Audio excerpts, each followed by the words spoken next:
Tonight's story is Harold and the Purple Crayon by Crockett Johnson. Oh, looks like somebody colored in this book with their blue crayon and pink crayon. Harold and the Purple Crayon. One evening, after thinking it over for some time, Harold decided to go for a walk in the moonlight. There wasn't any moon, and Harold needed a moon for a walk in the moonlight, and he needed something to walk on. He made a long, straight path so he wouldn't get lost, and he set off on his walk, taking his big purple crayon with him. Hey, Mommy, my budget is... Thank Minnie. you. What's his name? But he didn't seem to be getting anywhere on the long, straight path. So he left the path for a shortcut across a field, and the moon went with him. I did it, Papa. The shortcut led right to where Harold thought a forest ought to be. He didn't want to get lost in the woods, so he made a very small forest with just one tree in it. It turned out to be an apple tree. The apples would be very tasty, Harold thought, when they got red. So he put a frightening dragon under the tree to guard the apples. Why? Well, he wanted something to guard the apples, so it was a terribly frightening dragon. Let me down the foot. Oh, it's okay, buddy. Mommy, why do we eat this foot? After Harold and the Purple Crayon. It even frightened Harold. He backed away. His hand holding the purple crayon shook. Apple is so tasty. Yeah, tasty apples.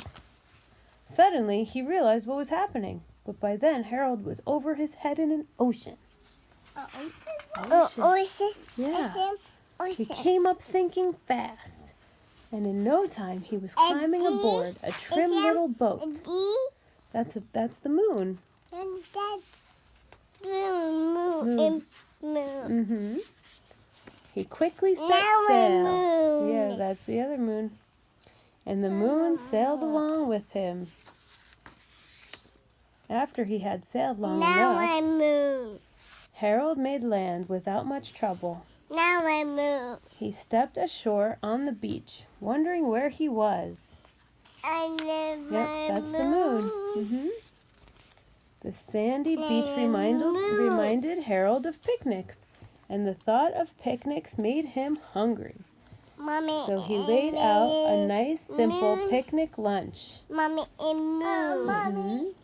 Mommy, and moon. And moon. And now I move. There And now I was, I move. know, there was nothing but pie, but there were all 9 kinds of pie that Harold liked best. I don't know what this says. We'll read it after this book we're reading now. When Harold finished his picnic, there was quite a lot left. As a dog. He hated to see so much delicious pie go to waste.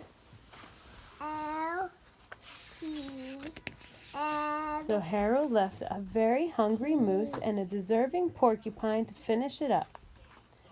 And off he went, looking for a hill to climb to see where he was. T. Harold knew that the higher up he went, the farther he could see. So he decided to make a hill into a mountain. If he went high enough, he thought, he could see the window of his bedroom.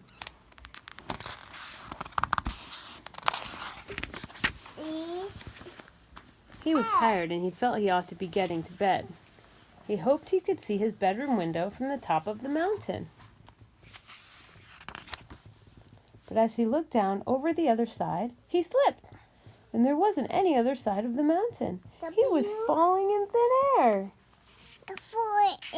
Yeah, he was. But luckily, he kept his wits and his purple crayon. He made a balloon, and he grabbed onto it. And now moon. The moon, there's the moon. and he made a basket under the balloon big enough to stand in. He had a fine view from the balloon, but he couldn't see his window. He couldn't even see a house. So he made a house with windows, and he landed the balloon on the grass in the front yard. None of the windows was his window. He tried to think where his window ought to be. He made some more windows. He made a big building full of windows. I know. He made lots of buildings full of windows. He made a whole city full of windows. Mommy, what of the pizza? But none of the windows was his window. He couldn't think where it might be. Mommy, that pizza. He decided to ask a policeman. The policeman pointed the way Harold was going anyway, but Harold thanked him. A star is a star. That's oh yeah, he's got a star on his shirt. That's the policeman.